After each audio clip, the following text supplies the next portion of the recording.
সবগুলো বিস্কুট কিন্তু আমার ভাজা হয়ে গেছে আর খুব সুন্দর হয়ে কিন্তু তৈরি হয়ে গেছে। একটা আমি ভেঙে দেখাচ্ছি কতটা মুচমুচে হয়েছে, একদম কিন্তু মুচমুচে হয়েছে আর ভিতরটা কিন্তু খুব সুন্দর হয়ে ভাজা হয়ে গেছে। এগুলো খুব সহজেই কিন্তু বানিয়ে নিয়েছি, একবার দেখে নিলে আপনারাও কিন্তু বানাতে পারবেন। তাহলে দেরি না করে বিস্কুটের রেসিপিটি দেখে নিন। এক বাটি আমি আটা নিয়ে নিয়েছি, প্রথম আমি আটাটাকে চালিয়ে নেব।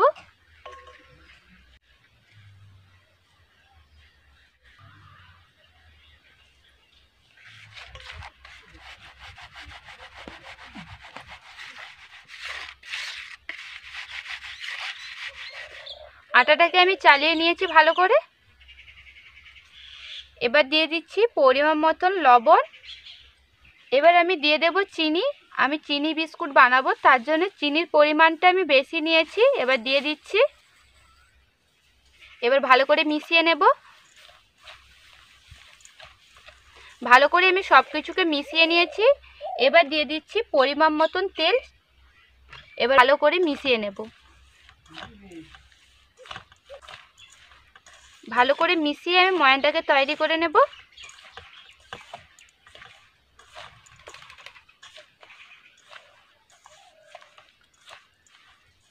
আটার ময়ানটা আমার ভালো করে তৈরি হয়ে গেছে, দেখুন হাতের মুঠোর মধ্যে চলে আসছে, মানে আমার ময়ানটা তৈরি হয়ে গেছে। এবার অল্প অল্প করে জল দিয়ে আটাটাকে মাখিয়ে নেব। আর ডোটাকে কিন্তু একদম শক্ত করব না, আবার একদম নরম করব না।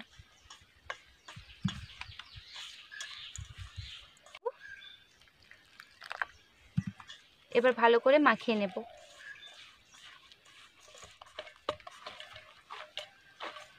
আটার ডোটাকে আমি বানিয়ে নিয়েছি, চাপিয়ে আমি 5 মিনিট রেখে দেব।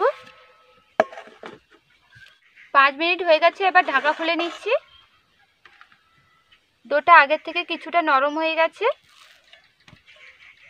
বেলনি চাকতি নিয়ে নিয়েছি, তেল লাগিয়ে নেব চাকতির মধ্যে।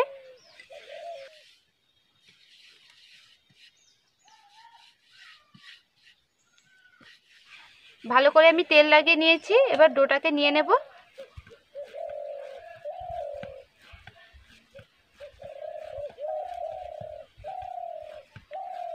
এবার ডোটাকে আমি ভালো করে গোল করে নেব।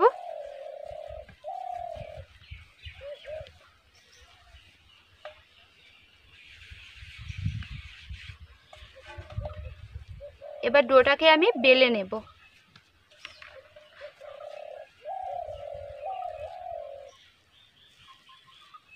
ডোটাকে কিন্তু বড় করে একদম বেলে নেব। আর ডোটায় কিন্তু চিনিটা একদম মিলে যায়নি, চিনিটা কিন্তু এখনো দানা দানা আছে।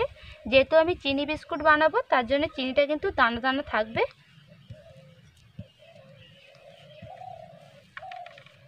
একদম বড় করে বেলে নিয়েছি, খুব একটা কিন্তু পাতলা করিনি, এভাবে মোটা করে বেলে নিয়েছি।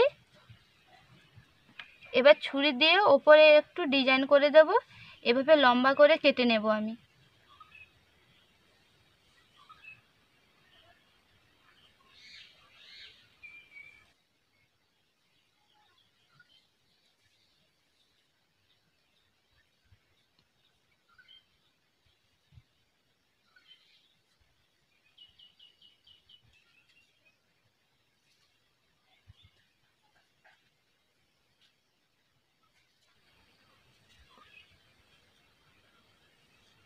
এভাবে লম্বা করে আমি দাগ করে দিয়েছি, আবার এদিক থেকে দাগ করে দেব, এতে দেখতে কিন্তু উপরটা সুন্দর লাগবে, তার জন্য আমি করে দিচ্ছি।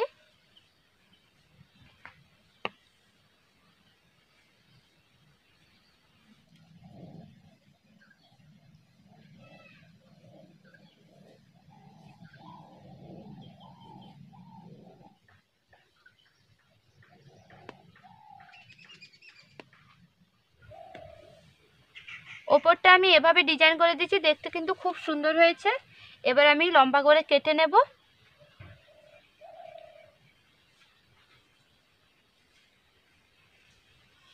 সাইডগুলোকে আমি কেটে বাদ দিয়ে দিচ্ছি। এবার 4 কোনা করে আমি কেটে নেব আগে।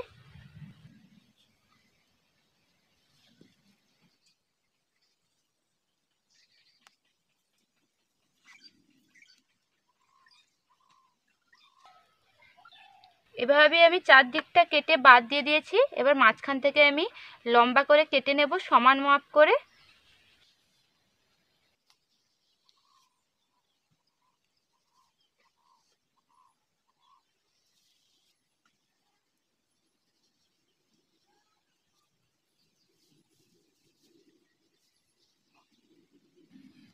এভাবে আমি লম্বা করে কেটে নিয়েছি, আবার এদিক থেকে কেটে নেব।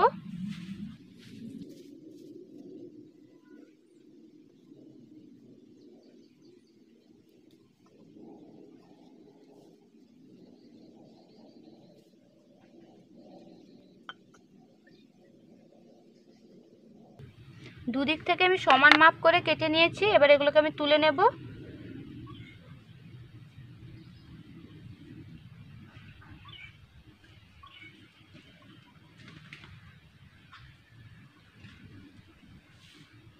দেখতে কিন্তু সুন্দর হয়েছে।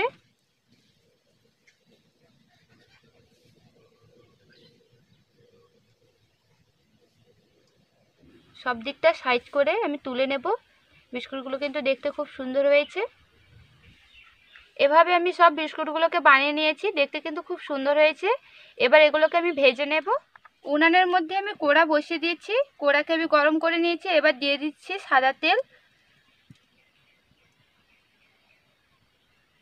তেলের পরিমাণটা আমি বেশি দিয়েছি। তেলকে আমি মাঝারি গরম করে নেব, একদম কিন্তু গরম করব না। তেলকে আমি মাঝারি মতন গরম করে নিয়েছি, একদম কিন্তু গরম করিনি। এবার বিস্কুটগুলো তেলের মধ্যে দিয়ে দেব।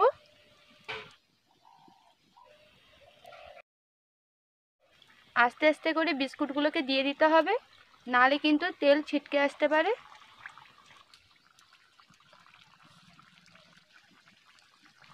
সবগুলো বিস্কুটকে কিন্তু একসঙ্গে ভাজা যাবে না, তার জন্য পরের বার ভেজে নেব বাকিগুলোকে। বিস্কুট ভাজবার সময় উনানের আঁচটা কিন্তু বেশি দেওয়া যাবে না, মাঝারি মতো রাখতে হবে। বেশি দিলে বিস্কুটগুলো কিন্তু লাল হয়ে যাবে আর ভেতরটা কিন্তু কাঁচা থেকে যাবে। বিস্কুটগুলোর এক দিকটা হয়ে গেছে, এবার অন্য দিকটা উল্টে দেব।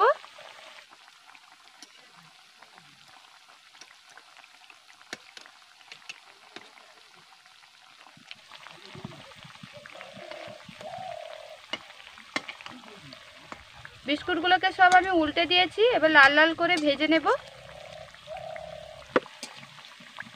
বিস্কুটটা কিন্তু আস্তে আস্তে করে লাল রং হয়ে যাচ্ছে। এভাবে পুরোটা লাল রং হয়ে গেলে আমার ভাজা হয়ে যাবে, তখন আমি তুলে নেব। আর বন্ধুরা, এখনও পর্যন্ত যদি আমার চ্যানেলটাকে সাবস্ক্রাইব করে না থাকেন, তাহলে অবশ্যই বন্ধুরা চ্যানেলটাকে সাবস্ক্রাইব করে পাশে থাকবার অনুরোধ রইল।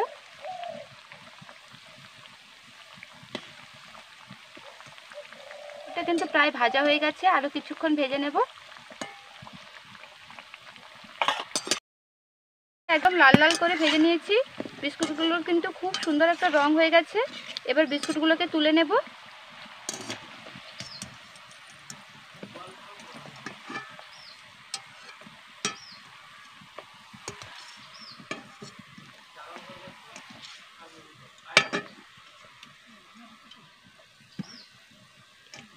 ভালো করে বিস্কুট থেকে আমি তেল ঝরিয়ে নেব। বিস্কুট থেকে ভালো করে আমি তেল ঝরিয়ে নিয়েছি, এবার তুলে নেব। বিস্কুটগুলো সব আমার ভাজা হয়ে গেছে, সবগুলো কিন্তু খুব সুন্দর হয়ে গেছে। একদম লাল লাল করে কিন্তু আমি ভেজে নিয়েছি। একটা ভেঙে দেখাচ্ছি কতটা সুন্দর হয়েছে। দেখুন কতটা মুচমুচে হয়েছে, একদম সুন্দর হয়ে কিন্তু ভাজা হয়ে গেছে। এইভাবে কিন্তু আমি আটা দিয়ে চিনি বিস্কুট বানিয়ে নিলাম, আর খুব সহজ কিন্তু বানানো। আর ভিডিওটি ভালো লাগলে অবশ্যই বন্ধুরা লাইক করবেন, আর নতুন নতুন রেসিপি পেতে অবশ্যই চ্যানেলটাকে সাবস্ক্রাইব করবেন। আর ফিরে আসছি নতুন কোনো রেসিপি নিয়ে। ততক্ষণ আপনারা সুস্থ থাকবেন, ভালো থাকবেন। ধন্যবাদ।